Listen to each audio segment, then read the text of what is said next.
अस्सलाम वालेकुम जी। नमस्कार, सत श्री अकाल एंड गुड इवनिंग। मैं हूं आरजू काजमी और आप देख रहे हैं पॉइंट ऑफ व्यू।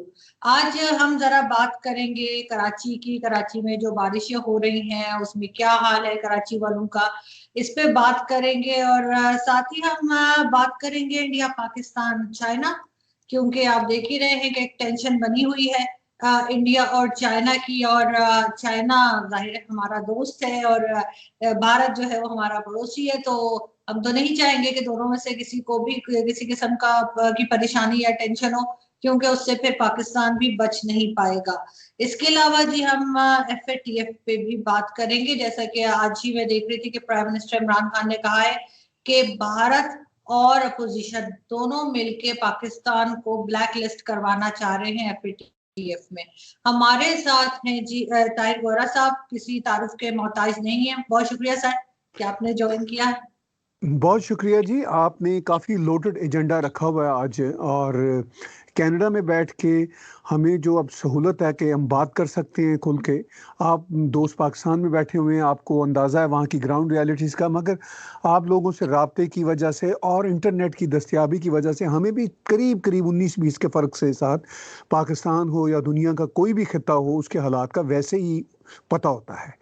अब खबरें इम्पॉर्टेंट नहीं रही, अब व्यूज़ ही इम्पॉर्टेंट हैं जिस दौर में हम जी रहे हैं। आपने जो जिससे बातचीत शुरू की, देखिए जो कराची की सूरत हाल है, इस बार जो बारिशें वहाँ पर इतनी शदीद हुई और उससे जो इंफ्रास्ट्रक्चर की बेबसी का जो आलम हमने देखा पूरी दुनिया में बैठकर, तो हमें अंदाज़ा हुआ कि इवन वो जो एलीट्स जिन्होंने करोड़ों रुपए के घर बनाए हुए हैं उनके घर भी नहीं बचे। पहले तो ये होता था कि इस तरह के मामलात में वो जो बेचारे कच्ची बस्तियों वाले या गरीब गुरबा क्वार्टरों वाले वो मुतासर होते थे। अब तो कराची में कोई भी इससे बच नहीं सका इस आफत से। तो इससे ये अंदाज़ा हुआ ख़ास तौर पर एलीट्स के लिए कि आप करोड़ों रुपए लगा के अपनी प्रॉपर्टीज़ तो बना सकते हैं, मगर जिस देश में जिस शहर में इंफ्रास्ट्रक्चर ना हो तो वो आपके करोड़ों रुपए भी वहाँ पे टके के रह जाते हैं। मैं आपको बताऊं आरजू, यहाँ पे जब हम बैठते हैं कनाडा में तो यहाँ पे जो इवन लोअर मिडिल क्लास के लोग गरीब गुरबा भी जो हैं उनको इंफ्रास्ट्रक्चर के मसाइल के हवाले से कोई परेशानी नहीं होती, क्योंकि सरकारें, चाहे वो म्यूनसिपल सरकार हो, चाहे प्रोविंशियल सरकार हो, चाहे सेंट्रल सरकार हो, वो सारे मसले टेक केयर करती हैं। और इससे ये अंदाज़ा होता है कि अमीर यानी उमरा भी जब कोई आफत आती है तो वो नहीं बच पाते।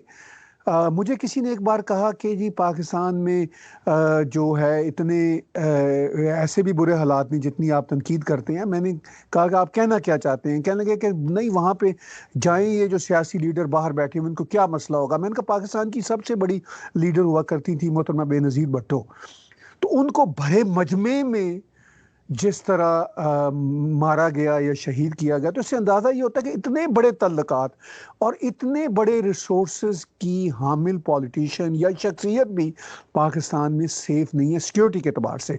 सुनते थे कि सिक्योरिटी के अतबार से कोई भी सेफ नहीं है। सुलेमान तासीर साहब के साथ जो हुआ, गवर्नर थे, तो उनको उनके ही बॉडी गार्ड ने मार दिया।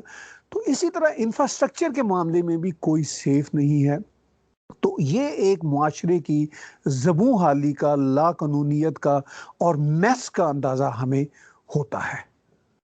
बिल्कुल सर, जैसे बहुत से लोग, आप भी जैसे बाहर रहते हैं, लेकिन आप एक जैसे कहना चाहिए एक बात को समझ के बात कर रहे होते हैं।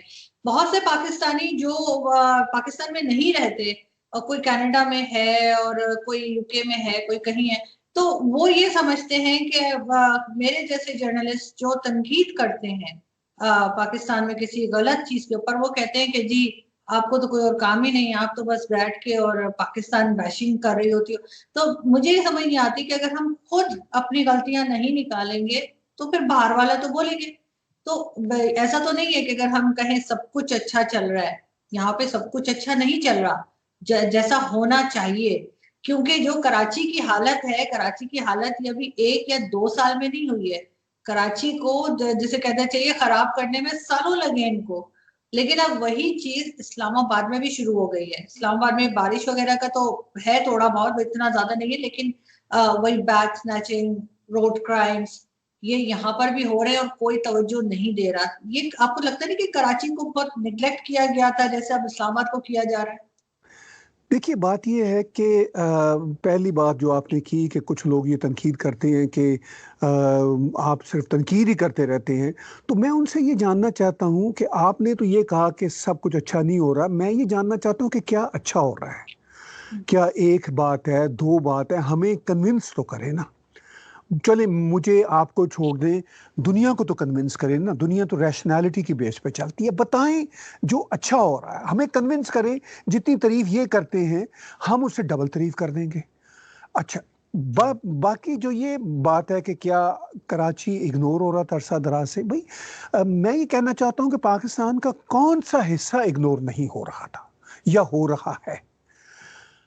आप पंजाब की सूरत हाल देख लीजिए। ये बात ठीक है कि शहबाज शरीफ साहब ने उनको पैशन था इंफ्रास्ट्रक्चर बनाने का, मगर इंफ्रास्ट्रक्चर बनाते बनाते भी वो उतना मैस कर दिया करते थे। लेकिन फिर भी चलिए, इन द एंड कोई ना कोई इंफ्रास्ट्रक्चर बन जाता था।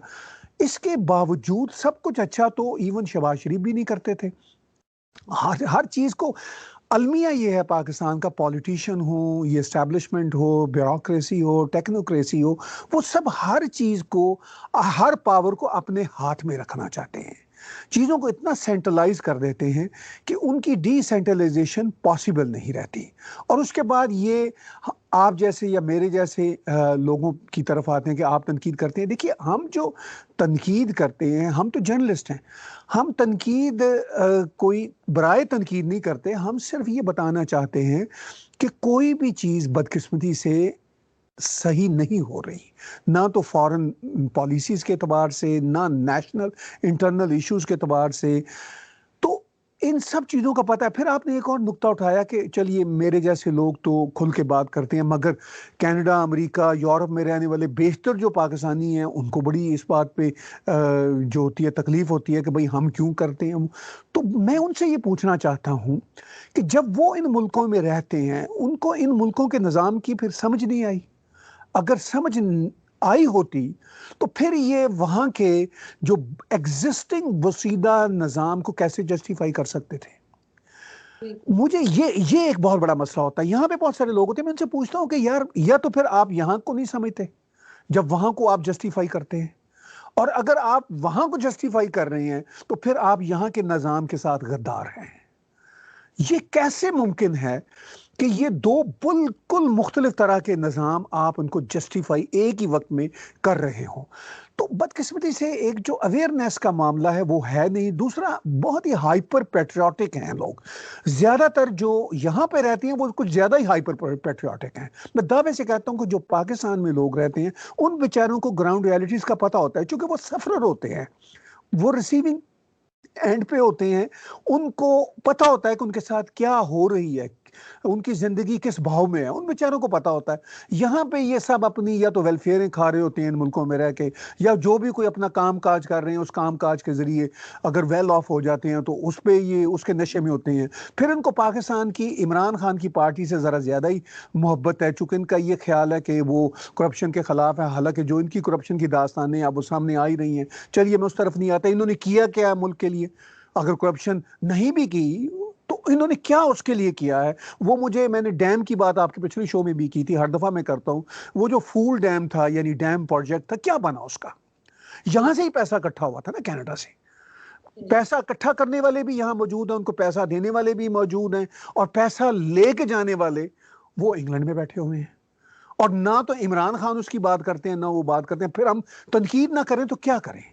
तो बिल्कुल। मसला ये है कि ये सब भरे पेट के जो लोग इधर बैठे हुए हैं पाकिस्तानी डायस्पोरा के, इनको कोई खौफ खुदा करना चाहिए। वो जो बेचारे खाली पेट बैठे हुए हैं वहां पे, जो सफरर हैं, उनकी जिंदगियों को ये और जीरन बना रहे हैं, ये कह के कि नहीं वहां तो सब अच्छा है। अगर सब अच्छा है, सब अच्छा तो बहुत बड़ी बात होती है। अगर थोड़ा अच्छा भी है तो बता दें, साबित कर दें, अच्छा, तो हम खुद आने कन्विंस हो को जाएंगे। तैयार नहीं, खुद आने को पाकिस्तान तैयार नहीं कि पाकिस्तान आके वो रहें।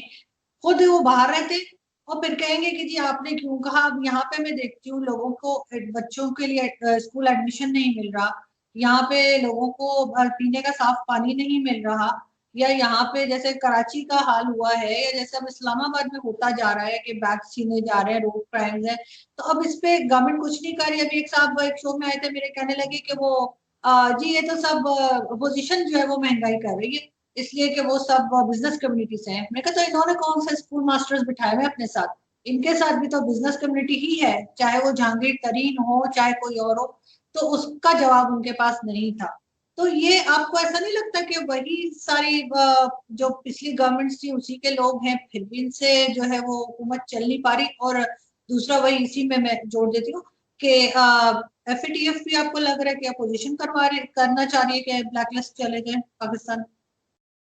देखिए, दोनों बातों की तरफ मैं आता हूँ। एक जो आपने कहा कि क्या जब वो सारे के सारे पुराने लोग ही ज़्यादातर इनकी सरकार में हैं, तो वो जो पुराने लोग थे जब वो अपनी अपनी पार्टियों में हुकूमत बनाते थे तो फिर भी कोई काम हो जाता था, जो कि लीडरशिप पे डिपेंड किया करता था। जैसे मैंने शहबाज शरीफ साहब का नाम लिया था, शहबाज शरीफ साहब पे आप कई इल्ज़ाम लगा सकते हैं। पाकिस्तान में या पाकिस्तान जैसे मुल्कों में दूध का धुला तो खैर कोई भी नहीं होता, लेकिन इसके बावजूद कोई ना कोई काम हो रहा होता था। उन लोगों को बिजनेस की सेंस होती थी, लीडरशिप पे बहुत डिपेंड करता था। नवाज शरीफ साहब ने over the period of time बहुत सीखा, एस्टैब्लिशमेंट के साथ रहे, फिर उनको पता चला कि एस्टैब्लिशमेंट की हर बात मानी नहीं जा सकती, और बिजनेस को समझते थे और इंटरनेशनल जो रियलिटीज थी उनको समझते थे। इमरान खान साहब एक पता नहीं लाला लैंड के रहने वाले लाला किस्म के आदमी हैं, और ना वो किसी इंटरनल इशू को समझते हैं, ना कारोबार को समझते हैं, ना बाहर की दुनिया को समझते हैं, मगर उनका क्लेम ये होता है कि उनको हर चीज़ का पता है, उनको समझ हर चीज़ की है। तो इस नकम्मे लीडर की वजह से वो जो पुरानी पार्टियों के पुराने जो लोग भी थे वो भी नहीं आगे चल पा रहे। दूसरा ये कि एस्टैब्लिशमेंट के पास और इतने झंझट हैं कि वो इमरान खान को बस फ्रंट फेस पे रखा हुआ है कि भाई ये तुम अपने ये मामला डील करते रहो, कश्मीर पे बयान देते रहो, और ये जो अब कोरोना पेंडेमिक का मसला है इस पे बयान देते रहो, और भारत के खिलाफ ट्वीट देते रहो, और ये करते रहो। तो ये इस काम के लिए अब जो फैटिव के साथ जो सूरत हाल जुड़ी है वो बड़ी इंटरेस्टिंग है। इमरान खान साहब कोई एक हफ्ते से ट्वीट पर ट्वीट्स कर रहे हैं कि जी अपोजिशन भारत के साथ मिल गई है हमें फैटफ में यानी ब्लैक लिस्ट में घुसेड़ने के लिए। अगर ब्लैक में ना भी घुसे तो हम ग्रे से तो निकलते नजर नहीं आ रहे। इमरान खान के ये जो ट्वीट्स हैं, ये जो मैसेजेस हैं, मुझे ये मैसेज दे रहे हैं कि पाकिस्तान की कोई ऐसी सूरत हाल हो चुकी है कि ये ब्लैक में जाने वाले हैं, अगर ना भी गए तो ग्रे में रहेंगे। ये पब्लिक को मेंटली तैयार कर रहे हैं और अपने सर पे जिम्मेदारी नहीं थोपना चाहते। सच्ची बात यह कि I have to be fair here, Imran Khan की भी ये जिम्मेदारी नहीं बनेगी अगर पाकिस्तान ग्रे में रहता है या वर्स्ट सिनेरियो में ब्लैक में चला जाता है। ये इमरान की वजह से भी नहीं हो रहा, ये ना पाकिस्तान की पिछली सरकारों की वजह से हो रहा है। मुझे ये खुल के कहना है, ये पाकिस्तान की इस्टेब्लिशमेंट की वजह से हो रहा है। चूंकि पाकिस्तान की एस्टेब्लिशमेंट जो सदा से हुक्मरान है, चेहरे फ्रंट पे जो भी आए उन्होंने ही फैटफ में पाकिस्तान को धकेला है। ये जो कश्मीर की जिहाद पॉलिसी, ये जो अफगानिस्तान की जिहाद पॉलिसी, और अपने ही लोगों को मारना इस्लाम के नाम पे, चाहे बलोच हो, महाजर हो, सिंधी हो, पश्तून हो, तो ये इस वजह से फैटफ के हम शिकंजे में फंसे हुए हैं। हमसे मुराद ये है कि मेरे मुंह से अभी भी निकल जाता है मतलब पाकिस्तान फंसा हुआ है। मेरा तो अब मेरी तो हमदर्दी है, बैकग्राउंड पाकिस्तानी ओरिजिन का हूँ, तो मैं तो पब्लिक के लिए, अवाम के लिए भला सोचता हूँ। इस्टेब्लिशमेंट के लिए तो मुझे कोई हमदर्दी नहीं है, क्योंकि इनको अवाम के साथ कोई हमदर्दी नहीं है। तो ये जो इमरान खान को अपनी ट्वीट्स में, अपने बयानात में अपोजिशन पार्टियों को कुर्बानी का बकरा बनाने की बजाय सीधा सीधा खुल के बात करना चाहिए कि ये मैस एस्टैब्लिशमेंट का है और एस्टैब्लिशमेंट ही इसको साफ करे। लेकिन चूंकि ये बात कोई भी पाकिस्तान का सिटिंग प्राइम मिनिस्टर कह ही नहीं सकता, और इमरान खान साहब तो एक आला नस्ल के पपेट हैं, ये तो बिल्कुल ही नहीं कहेंगे। और दूसरा ये है कि ये फिर एक पॉलिटिकल कार्ड भी होता है पॉलिटिशियन के पास कि जी हमें हमें बरी ज़िम्मा समझा जाए, असल में तो ये इनका है, ताकि उनके खाते में डाला जाए। मगर आज जो बात हमें नज़र आ रही है, पब्लिक, पाकिस्तान की जनता जो है ना, इमरान खान के इस आर्गूमेंट से बिल्कुल कन्विंस नहीं है। अब सोशल मीडिया के ज़माने की वजह से पब्लिक को अंदाज़ा हो चुका है। ठीक है, वो हाइपर पैट्रियाटिक जो लोग बैठे हुए हैं पाकिस्तान से बाहर, पाकिस्तानी ज़्यादातर, या कुछ पाकिस्तान में भी मौजूद हैं, पाकिस्तान में कम है, पाकिस्तान से बाहर वैसे ज़्यादा है हाइपर पैट्रियाटिक, तो वो शायद इनकी बात सुनेंगे, इनका ये करेंगे, बाय करेंगे। बाकी पब्लिक भी पाकिस्तान की बाय नहीं कर रही। बिल्कुल ठीक। लेकिन सर आपको लगता है कि सिर्फ भारत के कर देने से या सिर्फ अपोजिशन के चाहने से हम ग्रे से ब्लैक में चले जाएंगे, या आपको ये लगता है कि कहीं ना कहीं पाकिस्तान की भी कोई गलती है? लेकिन यहाँ पे ये जरूर मैं कहूंगी कि कुछ ना कुछ एक्शन ये कर रहे हैं, या दिखाने के लिए सही, कि इन्होंने हाफिज सईद को बंद कर दिया, इन्होंने मसूद अजहर पे एक्शन ले लिया, इन्होंने एक लंबी चौड़ी लिस्ट कुछ दिन पहले अगर आपने चेक किया हो एक निकाली थी जिसमें बहुत से ऐसी पार्टीज के नाम थे जिन्हें बैन किया गया है, और जो नाम बदल बदल के इलेक्शन भी लड़ते रहे पहले, ये भी हमें पता है। तो इन्होंने अपनी तरफ से दिखाने की तो कोशिश की है कि हम इसके ऊपर काम कर रहे हैं, टेररिज्म के ऊपर या इंतहा पसंदी के ऊपर। इससे कोई फर्क नहीं पड़ेगा? देखिए, पहले मैं भारत की बात करता हूँ। भारत को तो ये करना होगा। अगर भारत के पाँव में आप अपना उनके जूते में अपना पाँव डालें तो भारत तो ये करेगा, इसलिए कि भारत तो सफर है कश्मीर में इनकी टेररिज्म और खुद भारत के अंदर टेररिज्म जो लंबे अरसे से हो रही है। तो वो तो मत खुल के करेगा, कर रहा है, करना चाहिए भी। मतलब अगर उनके पॉइंट ऑफ व्यू से हम देखें, इनको क्या करना चाहिए था? इनको करना ये चाहिए था कि इनके ऊपर ये इल्ज़ाम था, सिर्फ इल्ज़ाम नहीं था, पूरी दुनिया को नज़र आ रहा था कि भाई हाफिज सईद को कितनी बार इन्होंने मतलब चार्ज करने की कोशिश की, जेल में डाला। जेल में जिस तरह वो शान शौकत से रहते थे, बल्कि ज़्यादा तहफ़्फ़ुज़ उनको मिलता था, वो पूरी दुनिया को नजर आता था। अच्छा, ये समझते थे कि पूरी दुनिया की आंखों में धूल झोंकी जा सकती है। ऐसा हो नहीं सकता। और आज के ज़माने में या जब से ये 10-15-20 साल से सोशल मीडिया बहुत वाइब्रेंट हुआ है, ऑलमोस्ट इम्पॉसिबल हो गया है। फ्रैंकली पहले ज़मानों में भी जो दुनिया की इंटेलिजेंस एजेंसियां होती थी उनको पता होता था, अमेरिकन को पता होता था, मगर अमेरिकन इनके सबसे बड़े सेवियर और प्रोटेक्टर होते थे पहले ज़मानों में। वो इनको बचा ले जाते थे, उनका ये ख्याल था कि ये हमारे काम आएंगे। और फिर ये गल्फ स्टेट्स की जो रियासतें हैं वो इनके समझती थी कि हमारे काम आएंगे, या हमने इनके हज़ारों फौजी भर्ती किए हुए हैं, और फिर ये कि चीप लेबर मिलती है, फिर ये जो कहते हैं ये सुनते हैं, हमारी गाड़ी भी ड्राइव करते हैं इनके तो प्राइम मिनिस्टर। लेकिन अब वो सिनेरियो चेंज हो गया, चूंकि अमेरिकन को पता चल गया कि भाई हम तो इन पर रिलाई नहीं कर सकते, ये हमें डबल क्रॉस करते हैं, ये हमें ना बिट्रे करते हैं। तो अमेरिकन ने कहा कि भाई बात ये है कि अब हम तुमको डील ही नहीं करेंगे, अब हम वाया सऊदीया तुमको डील करेंगे। तो हमारी इंफॉर्मेशन ये है कि सऊदी इंटेलिजेंस इनको अब ज़्यादा डील करती है, अमेरिकन तो अब इनसे बात भी बहुत कम करते हैं। अच्छा, सऊदियों को भी इन्होंने काफ़ी इनॉय किया, और ख़ासतौर पर इस 2 साल सरकार में इनॉय किया। तो सऊदी भी कहते हैं कि जाओ बाहर में। तो इस सारी सूरत हाल में अब ये किसके ऊपर अपना जो है ना वो बैगेज फेंकें? चूंकि अमेरिकन या गल्फ स्टेट्स पीछे से बैक डोर, अब फैटिफ या दूसरे इदारों को ये कह नहीं रहे कि ये चलें इनका काम कर दें, ये हमारे काम आते हैं। कोई अफगानिस्तान में कोई हमें इनसे काम चाहिए होता है, इधर उधर चाहिए होता है, तो वो ही कहते हैं कि भाई अब हमें इनसे सरोकारी नहीं है। तो ये एक इनके लिए अब चैलेंज है, बिल्कुल ये डेड एंड जो होती है ना, बंद गली के बिल्कुल पहुंच चुके हुए हैं सैडली, या अपनी करतूतों की वजह से। तो अब इस सारी सूरत हाल में ये वाकई इनके लिए बहुत मुश्किल है। दिखाने के लिए देखिए, आपने खुद भी कहा कि कर रहे हैं, लिस्ट जारी कर दी। इस तरह की लिस्टें तो ये पता नहीं 15-20 साल से जारी कर रहे हैं, मुशर्रफ के ज़माने से जारी हो रही हैं। और वो अल्टीमेटली क्या होता है, वो हाफिज सईद साहब को हमने कई बार देखा, वो जेल से रिहा होते हैं, कोर्ट उनको रिहा करती है, तो लिमोजीन में बैठते हैं, फूलों के हार उन पे निछावर होते हैं, और लड्डू वो खा रहे होते हैं। ऐसे कई वीडियो क्लिप्स मेरे पास भी मौजूद हैं। तो मतलब वो फिर आदमी जब ये प्रेशर होता है तो फिर ये आई वॉश के लिए फिर उनको कहते हैं जी हाफिज साहब ज़रा आपको वो एसी वाला कमरा है, आपको भेज रहे हैं, माफ़ कीजिएगा लेकिन ये ज़रूरी है। हाफिज साहब भी कहते हैं चलें, मतलब हमें वो मुर्ग वुर्ग वहाँ पहुँचाते रहिए। तो ये सारे का सारा जो आई वॉश है ना, अब ये फैटिव को पहले भी समझ आती थी, ये बात नहीं थी, लेकिन अब फैटिव के लिए मुश्किल हो गया है कि किस तरह वो दुनिया को आई वॉश करें।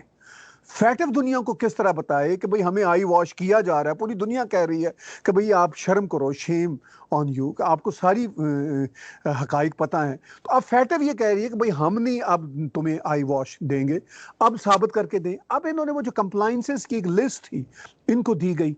अब डिफरेंट मीडिया रिपोर्ट्स हैं, मगर एक जो अल जजीरा की रिपोर्ट थी उसमें प्रॉबेबली कोई 27, मैं नंबर मुझे याद नहीं है, में से 2 पे कोई कुछ अमल हुआ था, बाकी 25 पे कोई अमल वमल नहीं हुआ। अच्छा, हर बार ये एक्सटेंशन 3-4 महीने की लेते हैं। अभी ये अप्रैल में कुछ होना था, अप्रैल में कोविड की वजह से जान बच गई। ठीक है, अब ये अक्टूबर में जा रहा है। अब जो इमरान खान जिस तरह की लैंग्वेज यूज कर रहे हैं, उससे हमें ये जर्नलिस्टों को ये इंडिकेशन मिल रही है कि सूरत हाल बहुत खराब है इनफैक्ट। और वो सूरत हाल की पेशगी जो है ना, जिम्मेदारी डाल रहे हैं अपोजिशन पे। तो अपोजिशन भी समझती है कि भाई ये क्या कर रहे हैं, और अवाम भी समझती है क्या कर रहे हैं। देखिए, एक ड्रामा सा लगा हुआ है। मुझे इजाज कंवर राजा, हमारे एक दोस्त, उनका शेर याद आता है, लोग जो चाहें उन्हें कहने दिया जाने लगा है मसला, लेकिन वहीं रहने दिया जाने लगा है। यानी वो खोता खूह चाहिए, मैं खोते का लफ्ज यूज कर रहा हूं, तो पानी बस निकालते रह जा रहे हैं उसमें से। वैसे तो कोई और जानवर खूह में होता है, जो हमारा एक्सप्रेशन है पंजाब का, लेकिन हम उसको जरा लाइट करते हैं जी, खोता खूह में ही पड़ा हुआ है और ये पानी उसमें से निकाली जा रहे हैं। तो ये है सूरत हाल। सर, एक तो अपोजिशन भी बहुत ढीली मिली है इनको, शायद इस बार अपोजिशन इतनी स्ट्रांग नहीं है जितने ये खुद स्ट्रांग थे जब ये अपोजिशन में थे। दूसरा, मुझे एक चीज, इससे पहले मैं दूसरे सवाल पे जाऊं, मैं पूछना चाहूंगी कि एक चीज जो मैं भी कभी कभी नहीं समझ पाती, वो ये कि हमेशा कहा जाता है कि पाकिस्तान टेररिज्म करवा रहा है भारत में, ठीक है, या इधर करा रहा है उधर करा रहा है, तो पाकिस्तान को क्या फायदा होता है ऐसा करके, अगर वो ऐसा कर रहा है तो? देखिए, पाकिस्तान वाज़े तौर पर पाकिस्तान की आर्मी जंग तो कर नहीं सकती। कश्मीर रेटरिक है। कश्मीर पे पाकिस्तान आर्मी 90% जस्टिफिकेशन है उनकी एग्जिस्टेंस की, कि भाई ये कश्मीर का मसला हल हो गया तो छुट्टी, फिर क्यों चाहिए आपको आर्मी? फिर तो पीछे एक छोटा मुल्क अफगानिस्तान रह गया। वो वैसे भी बरादर इस्लामी मुल्क हम कहा करते थे, वैसे उससे आजकल ज़्यादा खतरा है, भारत से भी ज़्यादा, वो एक अलग बहस है। अब चक्कर ये है कि अब कश्मीर में ये जाके या भारत के साथ जंग तो कर नहीं सकते, क्योंकि 71 में, यानी ये आज का भारत तो बड़ा मॉडर्न है अपनी मिलिट्री इक्विपमेंट्स और मिलिट्री डेवलपमेंट्स के अतबार से। 71 में ये 93,000 प्रिजनर्स ऑफ वॉर बन गए थे, 71 में। यानी कितने साल पहले की बात है, 42-43 साल पहले की। तो अगर 42-43 साल पहले इनकी ये औकात थी, तो अब ये किस औकात पे खड़े होंगे? अभी आप ही के सामने बालाकोट में वो ये, चलिए जी, ये है कि उन्होंने वो तैयारे आए, ये कहते हैं कि वो नहीं था कैंप, भारत कहता है, चलिए मैं इस बहस में नहीं पड़ता। भाई ये तो काफी है ना शर्म के लिए, कि आपके सोवरेन कंट्री में घुसे भारत के दर्जन के करीब तैयारे 80 to 90 किलोमीटर इनसाइड आए, वापस गए, कुछ ना कर सके आप। तो इसका मतलब यह है कि आपके तिलों में तो जितना वो तेल है वो पूरी दुनिया ने देख लिया, पाकिस्तान की आवाम ने देख लिया। तो फिर ये रास्ता टेररिज्म का ही रह गया ना, प्रॉक्सी टेररिज्म का रह गया। अब भारत की जो पिछली सरकारें हैं वो बड़ी कमजोर होती थी अपने नैरेटिव के एतबार से। वो पता नहीं क्यों होती थी, मुझे खैर अंदाजा है, मैं उस क्यों की बहस में फिर कभी जाऊंगा। तो वो बस ना ऐसे ही पाकिस्तान के वो आ जाते थे, पाकिस्तान की बिरयानी और गजल के वो धोखे में। तो वो कहते थे ठीक है जी, वो ठीक है, कोई नहीं, पीस टॉक कर लेते हैं। मोदी साहब ने कहा कि भाई पीस टॉक करते रहे। मोदी साहब अपनी पहली सरकार में नवाज शरीफ से मिलने बगैर इनविटेशन के आए, इतना बड़ा पॉलिटिकल रिस्क लिया। फिर उसके बाद पठानकोट हो गया वो उनके यहाँ। तो उन्होंने ये तय किया, मोदी सरकार के आखिरी 2-2.5 साल में उन्होंने तय किया कि इनफ इज इनफ। अब जो दूसरी सरकार है उनकी, उसमें भी वही एटीट्यूड उनका चला आ रहा है। अब ये क्या करें? अब ये ज्यादा से ज्यादा शोर डालेंगे, यूएनओ में जाके तकरीर शकीर करेंगे। अब हु केयर्स अबाउट दैट? तो फिर इनके पास रास्ता ये है कि इनफिल्ट्रेट करें। फायदा आपने पूछा क्या इनको फायदा? फायदा ये है कि अगर ये होगा तो पैसे आएंगे ना। अगर ये सब कुछ एक्टिविटीज नहीं होगी तो आर्मी किस एतबार से अपनी वो बनाएंगे, अपनी रिक्वायरमेंट बनाएंगे कि भाई हमें पैसा चाहिए, अवाम, गरीब अवाम का बजट हमने खाना है। तो वो यही है कि भाई कश्मीर है, भारत हमारे सर पे सवार है, और कुछ कार्रवाइयाँ होंगी, कुछ लोग मरेंगे एलओसी पे, कुछ ये बंदे घुसाएंगे, आएंगे, शाह महमूद कुरैशी कश्मीर कश्मीर कश्मीर करेंगे, इमरान खान साहब कश्मीर की गर्दान करेंगे, तो जस्टिफाई होगा। तो ये फायदा है सिर्फ प्योर पैटी पर्सनल इंटरेस्ट के लिए। अफगानिस्तान अफगानिस्तान का मैस जरा और है। वो सोवियत आए, फिर इनकी लॉटरी निकली ज़िया-उल-हक के ज़माने में, ठीक है, फिर वो सारे का सारा 79 से लेके, फिर ये बीच में लॉटरी जब ख़राब हुई तो फिर उन्होंने तालिबान को किया, और फिर वहाँ पे अमेरिकन निकल आए, फिर ये 9/11 हो गया, फिर एक और लॉटरी निकली इनकी। तो वो लॉटरियाँ 2 हो गई, अब लॉटरी नहीं निकल रही। इनका ये ख्याल था कि अफगान पीस प्रोसेस में लॉटरी निकलेगी, वो नहीं निकली अब।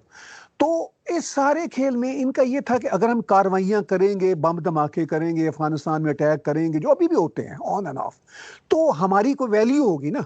देखिए ना, एक जो दादागीर होता है, जो बदमाश होता है, वो जब तक मोहल्ले में या इस इलाके में कोई बम नहीं फाड़ेगा तो उसकी क्या अहमियत होगी, उसका कारोबार नहीं चलेगा। तो इससे पाकिस्तानी गरीब आवाम बेचारी जो है ना, वो पिस रही है इनके दादागिरी की वजह से। करने के ये कुछ काबिल नहीं है, हैं ये अपने ही बाटी गेट के मोहल्ले में बड़के लगाने के। बाटी गेट से बाहर निकल के ये बड़क लगा के तो जरा दिखाएं। अब किसी जगह पे इनकी बड़क नहीं चलती, इवन अफगानिस्तान के बॉर्डर पे नहीं चलती। वो सही। वहां से ऐसा खौफनाक अटैक होता है कि ये भाग के पीछे आ जाते हैं। छोटा मुल्क है इनकी निस्बत, तो वो वहां नहीं चलती। तो भारत तो अब मोदी जी के सरकार में तो अब ये भूल जाएं कि किसी किस्म का ये कोई बड़ा वेंचर कर सकते हैं वहां पे।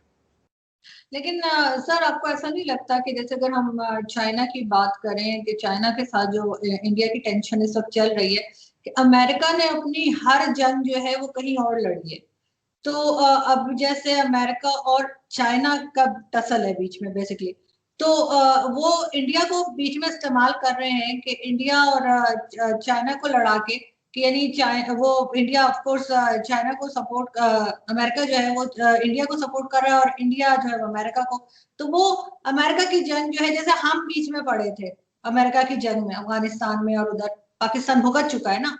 तो वही चीज अब इंडिया के साथ होने तो नहीं जा रही है, क्योंकि अगर ये सब टेंशन ना हो, चाइना के साथ ना हो टेंशन, पाकिस्तान के साथ टेंशन ना हो, तो इनके हथियार कौन खरीदेगा?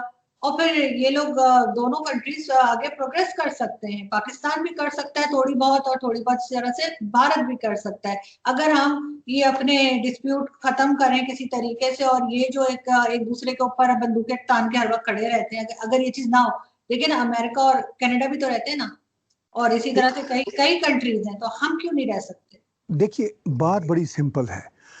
पाकिस्तान और अमेरिका का जो रिलेशनशिप रहा, वो अमेरिका और भारत के रिलेशनशिप से बहुत डिफरेंट है। पाकिस्तान जब इनकी जहादी जंग में शामिल हुआ था, फिर वॉर ऑन टेरर, जहादी जंग सोवियत के खिलाफ जो थी 79 से, फिर 9/11 के बाद इनकी वॉर ऑन टेरर से, तो ये दोनों चीज़ें पाकिस्तान की इस्टेब्लिशमेंट को सूट करती थी। कहने को तो ये यही कहते हैं जी कि हम खाम खा आपकी जंग कैसा बने। ये आप सुबह शाम इमरान खान से, जो इस वक्त पपेट हैं आर्मी के, वो यही बोलते रहते हैं। और एक ज़माने में जो ISPR के जनरल आसिफ गफूर होते थे, वो भी ऐसी बातें किया करते थे। अब ज़रा ISPR में उस तरह की बातें नहीं होती।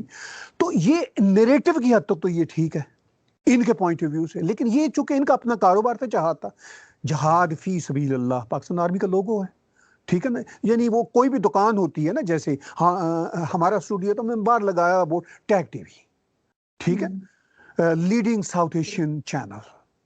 तो इनके बार बोर्ड लगा हुआ है जहाद फी सबीलिल्लाह, यानी ये इनकी दुकान है जिसका काम है, कारोबार है, अल्लाह के नाम पे जहाद करना।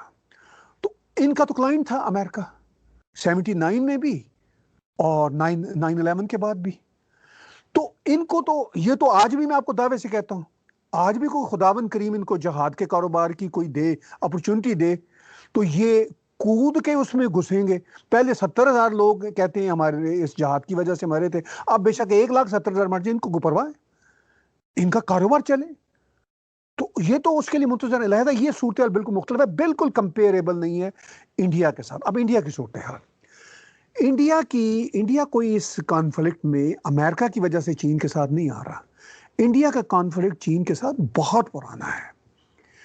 62 की वार जो है उससे भी पहले चला आ रहा है, लेकिन 62 की वार में बहुत बड़ा कॉन्फ्लिक्ट जन्म लिया, और उसके बाद इंडिया और चाइना ने कोशिश करके अपने तजारती तल्लुकात रखे, मगर कॉन्फ्लिक्ट कभी खत्म नहीं हुआ। ठीक है, वो जो हिमालय की पट्टी पे जो जो सरहदें हैं, वो हमेशा ही हॉट रही हैं। कभी थोड़ी सी सर्द होती थी, लेकिन उसमें कॉन्फ्लिक्ट हमेशा रहता था। अब जो रिसेंटली जो हुआ, वो बढ़ते हुए ये हुआ कि अभी रिसेंटली, मैं कोविड की बात नहीं कर रहा, ये अभी जो लद्दाख ईस्ट में हुआ उसकी बात नहीं कर रहा, ये 2-2.5 साल पहले जो डोकलाम में हुआ, उससे पहले भी ये हो रहा था, मगर डोकलाम का वाकया पूरी दुनिया के सामने आया। फिर इंडिया का हमेशा से ये जो पाकिस्तान ने तोहफा दिया था बरादर मुल्क चीन को, वो जो अक्साई चीन का इलाका, उसकी वजह से भी रहा मसला, गिलगित बल्तिस्तान में ये टेंशन उनकी हमेशा रही। अब ऑन एड ये हुआ है अमेरिका और चाइना के जो कॉन्फ्लिक्ट्स हैं वो बड़े हैं, क्योंकि हम यहाँ पे देख रहे हैं, मैं सुबह शाम फॉलो कर रहा हूँ, एक दो थिंक टैंक्स हैं जो ये काम करते हैं चाइना अमेरिका के रिलेशनशिप के साथ, मैं भी उनके साथ काम करता हूँ, मेरा बिल्कुल फर्स्ट हैंड मेरा अपना एक्सपीरियंस है कि अमेरिकन इस वक्त कर क्या रहे हैं। चाइनीज ने इतनी बेजाब्तगियां की, इतने ज्यादा कारोबारी मैस किए, उन्होंने कैपिटलिज्म के फायदे तो अमेरिका से लेने की कोशिश की, मगर जब चीन में कैपिटलिज्म की सहूलतें दुनिया उनसे मांगती है तो वहां वो कम्युनिस्ट बन जाते हैं। ये वो टेंशन चली आ रही थी।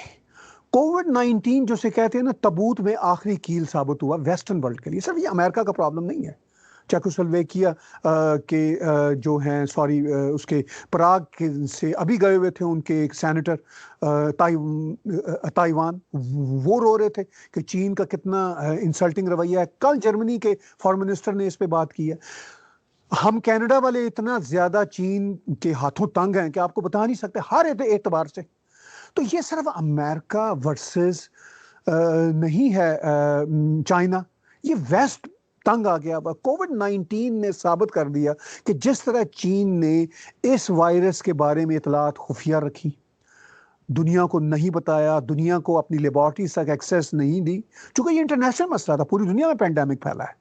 जिस तरह उन्होंने वर्ल्ड हेल्थ ऑर्गेनाइजेशन को अपने काबू में किया, इस वक्त अमेरिका में सदर ट्रंप ही या उनकी एडमिनिस्ट्रेशन ही चाइना से नहीं तंग। इवन जो बाइडेन भी बार बार कह रहे हैं कि we are enough of this China.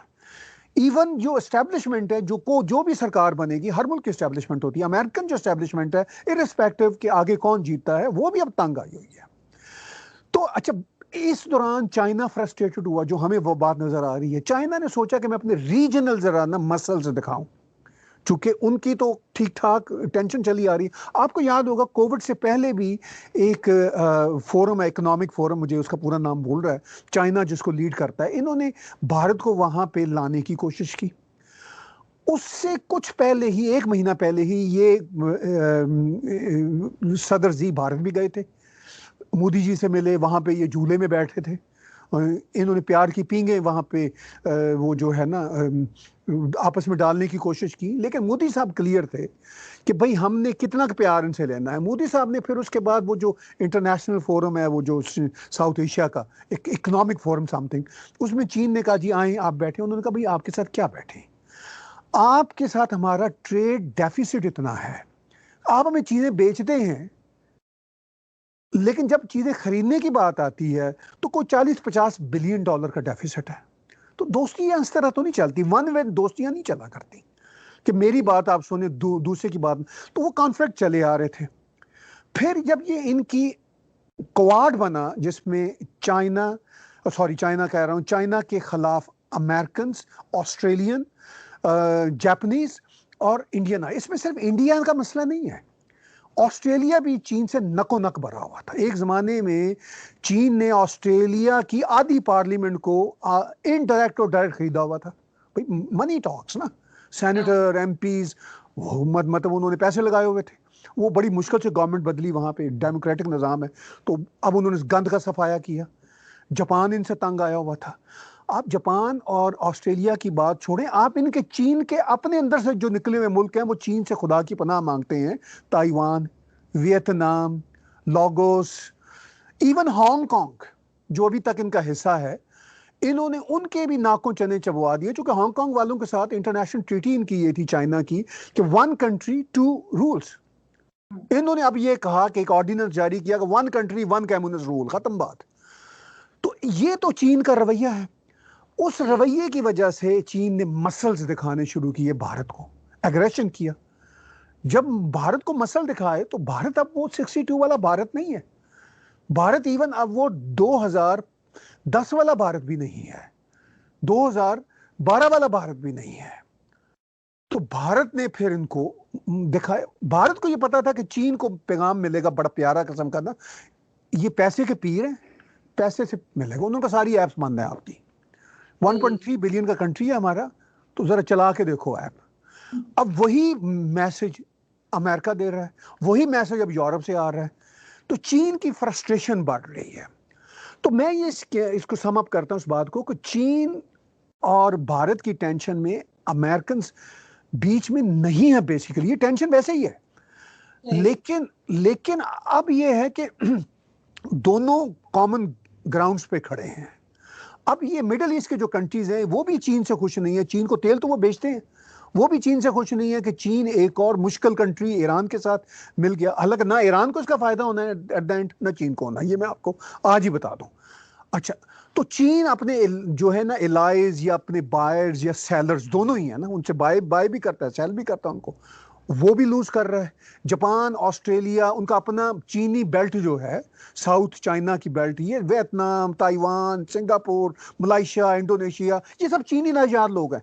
ये भी कहते हैं कोई खुदा की पनाह, कोई चीनी आपको अमेरिका और कनाडा में नहीं मिलेगा, मैं दावे से कहता हूं, जो चीन के हक में प्रोटेस्ट करता हो।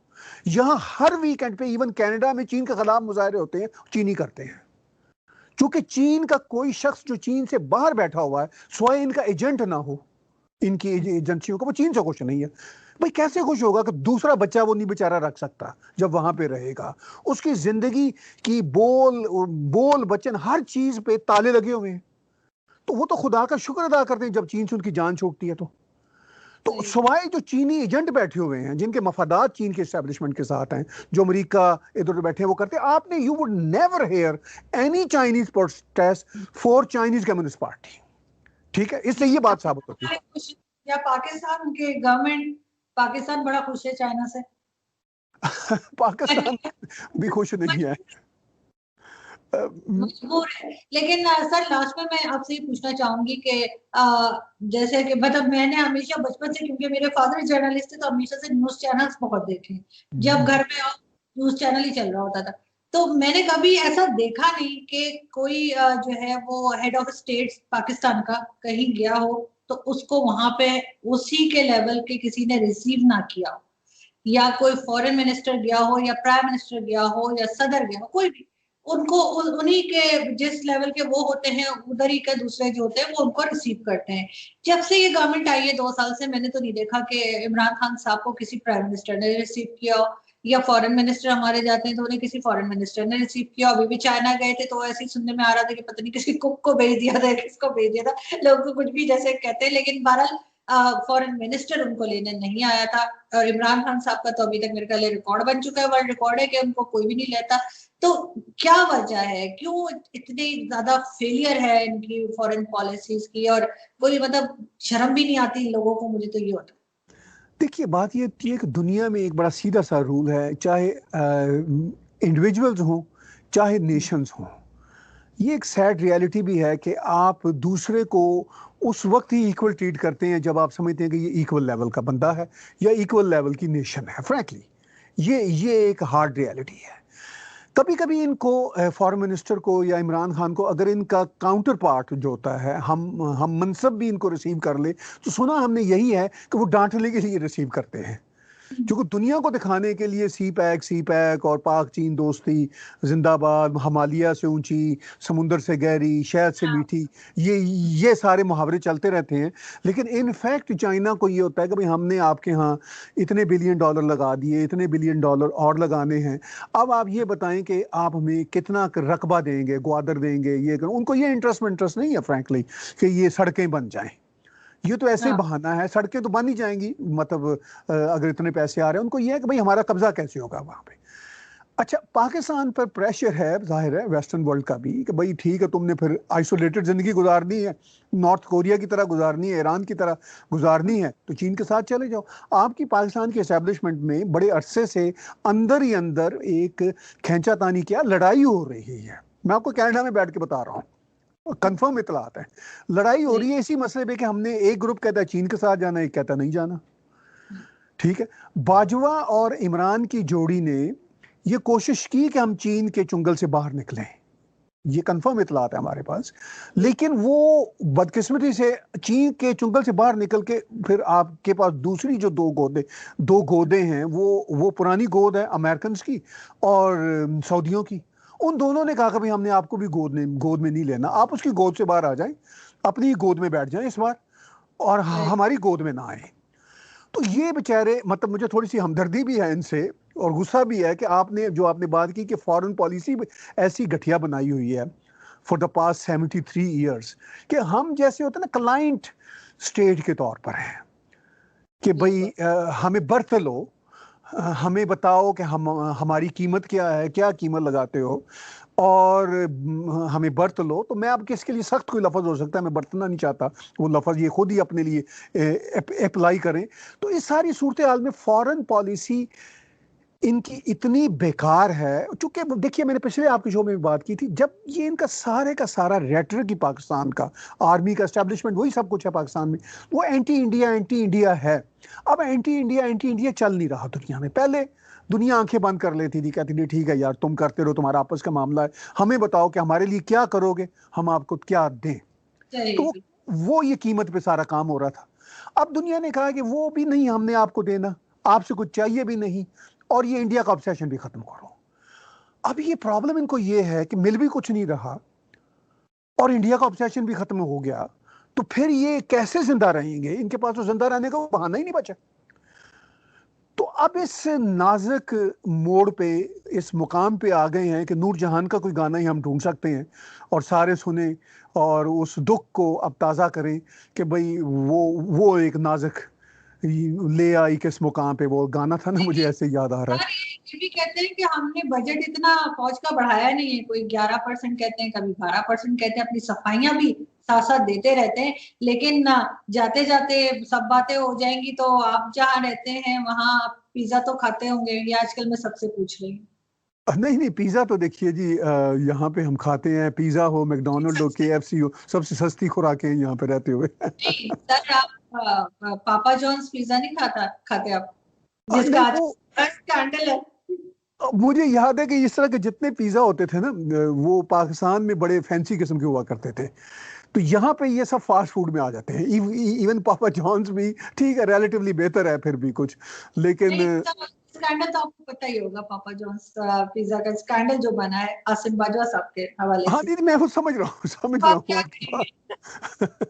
तो देखिए वो जो बाजवा साहब के स्कैंडल है, अभी तो ये एक छोटे बाजवा साहब का स्कैंडल आया है, तो अब बड़े बाजवा साहब के स्कैंडल भी आएंगे सामने। आपको लगता है कि इनको नैब बुलाएगी? इतनी हिम्मत है नैब में कि इनको बुला सके या पूछ सके कि रसीदे दिखाओ? देखिए अगर कोई ऐसे जर्नैल सामने आ गए जो इनके खिलाफ होंगे, तो इनको बुला लेंगे, क्योंकि वो सही। नैब वैब तो पीछे पुष्पनाई उनको चाहिए होती है ना जर्नैलों की। अगर कोई स्ट्रॉन्ग जर्नैलों का ग्रुप आया तो इनको भी बुला लेंगे। अब देखे ना, वो मुशर्रफ साहब बाहर बैठे ही हुए हैं ना, तो जा तो नहीं पा रहे ना। एक एक जमाने में वो अल्लाह मियां हुआ करते थे पाकिस्तान के। लेकिन आजकल काफी लोग इनके खिलाफ बोल रहे हैं और लिख रहे हैं, जो मैंने पहले नहीं देखा। इस दफा लगता है लोग थोड़े बदल गए हैं, लोगों में हिम्मत आ गई। आपको लगता है क्या हुआ है? लोग बेचारे तंग आ गए हैं, लोग कहते हैं कि भी जान छोड़ो।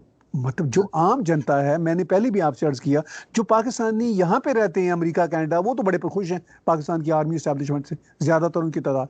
जो बेचारे पाकिस्तान में रहते हैं, वो उनकी अक्सरियत इनसे खुश नहीं है, क्योंकि उनको वो सफर होते हैं इनके हाथ से डेली बेसिस पे। तो वो तो पहले भी तंग थे। अब आम लोग के, आम शख्स के हाथ में सोशल मीडिया का टूल आ गया है। पहले वो इतना बेबस था कि अखबार वाला उसकी बात नहीं सुनता था, टीवी वाला उसको घास नहीं डालता था। तो अब सोशल मीडिया उसके पास है, उसका सेल फोन भी अब दुनिया भर में सस्ते हैं। वो बेचारा अपने बैठता है, दिल की भड़ास निकालता है, कहता है कि भाई छोड़ो हमारी जान। तो ये है आम लोग जो अब समझ भी साफ ज्यादा आ उनके गई है खिलाफ बोल रहे सर, हैं। ऐसा नहीं है, आपको लोगों को समझ भी ज्यादा आ गई, लोग अब समझने लगे हैं। ये भी है, बिल्कुल है, इसलिए कि चीजें कब तक, झूठ कब तक चलता है, एक्सपोज होती होती चली जाती हैं। जो लेयर्स होती हैं झूठ की, जब वो सारी के सारी लेयर्स खुल जाएं, तो फिर आम आदमी कहता है कि भाई मेरी जान छोड़ो, मेरी जान को बख्शो। मुझे रोटी नहीं मिल रही तो पापा जान्स की बात कर रहे हो, तुम उनकी चेन चलाई जा रहे हो।